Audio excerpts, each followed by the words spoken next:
We're going to look at some throws from the first half, perhaps not quite in order. This is 2nd and 7. We're going to pick 3 yards up here on the scramble.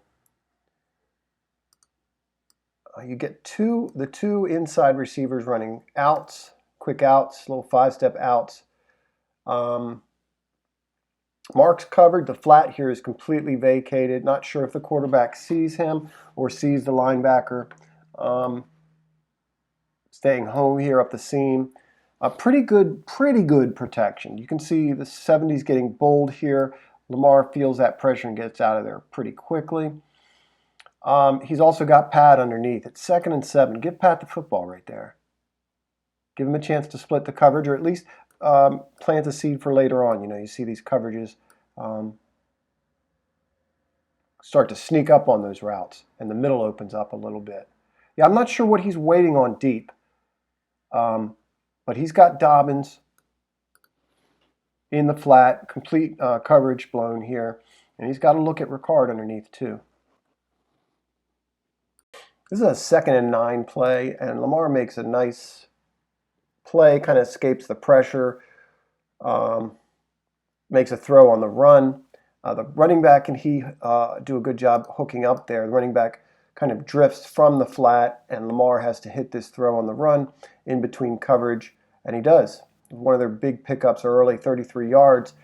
So we have 4 receivers to the field here. Mark's got a one-on-one matchup. They don't do much with that. Looks like he's trying to get him on a pivot, but the quarterback never looks to Mark. You can see Orlando's beat, and I think Lamar feels like he needs to step up there. Because this is the one receiver side rather, I think he's trying to escape here and run the football, and that gets closed off. Does a good job bouncing that out and makes a play.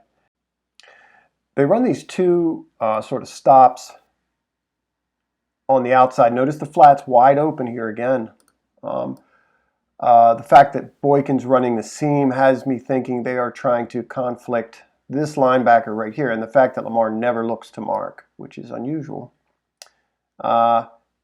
Especially since he's one-on-one here and he's the only receiver to this side.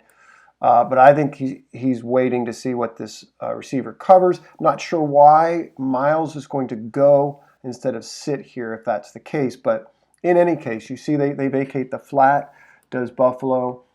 And there's a little bit of confusion. Ball's got to come out quick, 2nd and 9, if you're going to get this on a turnaround immediately. Just not sure exactly what they're reading there. He does make something ultimately out of it.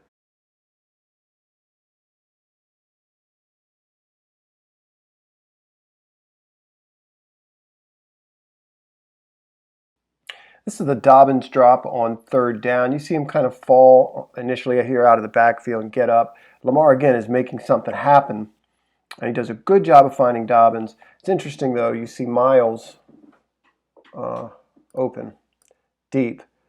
Again, kind of a busted coverage here. Right there, he's open. There's a lot of pressure in Lamar's face. It comes to a point, though, where Miles is just standing there. Give me the football. And even Mark Andrews is pointing him out.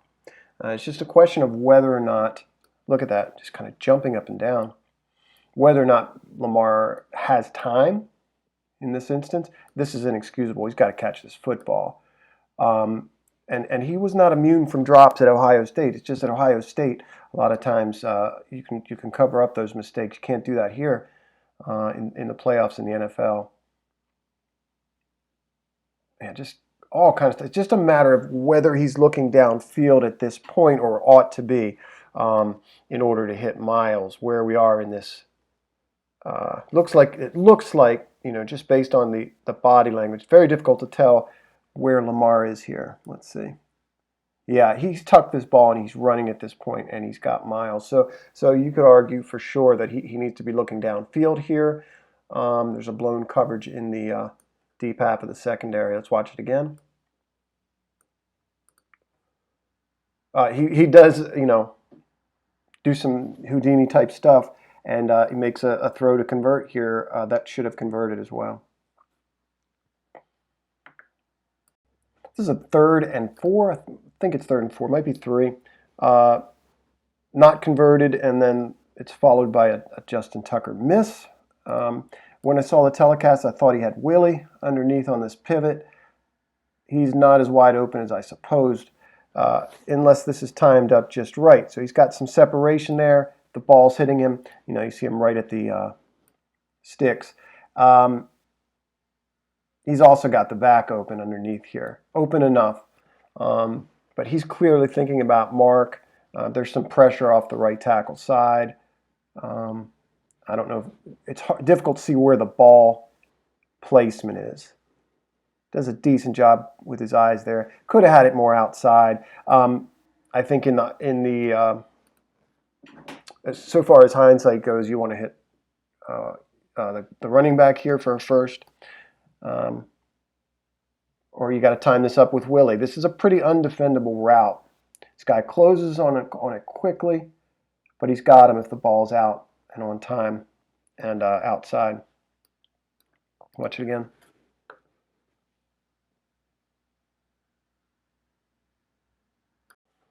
It's 3rd and 18. They're going to run this scissor or this deep mesh between Willie and Marquise, and I think Lamar does a great job here. Really hard to argue with this. You see both of them come down. If he wants to hold this ball, come open. If he wants to hold this ball a little bit longer, he's got a shot deep at Willie. But nice anticipatory throw here from Lamar. Just kind of waiting on Marquise to clear this linebacker. And he's throwing to this hole. I'm not sure Marquise is expecting that necessarily, but this ball is out. He's trying to get him to him in that hole just outside the linebacker. Maybe Marquise comes up and gets this a little bit more. Maybe Lamar puts it more on a rope. But good read. Certainly good enough throw. Yeah, nice play by the Ravens here.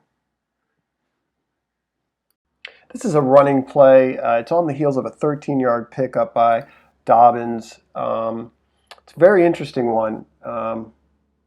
You see nice blocking on the side. Again, it's 1st and 10. A pattern throughout the game was to lose yards on 1st down. Very interesting. You see this counter play opposite from how they normally run it. They're pulling the right tackle and pulling the center. I'm trying to remember if I saw that. And Dobbins has got blockers out in front. Lamar makes a poor read here. We lose 4 yards. We end up 2nd and 14. This is a pivotal series to my mind. Watch it from the other side. Again, you're going to see the right tackle in the center pull. Nice job by Orlando there. He's got blocks out in front. Miles is doing a good job blocking. You can see the right tackle's just coming through. Beautiful wall built there, and just a lot of sometimes you get the impression they ask a lot of Lamar, and he sometimes takes too much on himself to make things happen. It's unfortunate. Again, 1st down, and you're putting yourself behind the chains. It's the very next play. It's 2nd and 14 after that 4-yard loss. Bills had great success, and the Ravens not very good success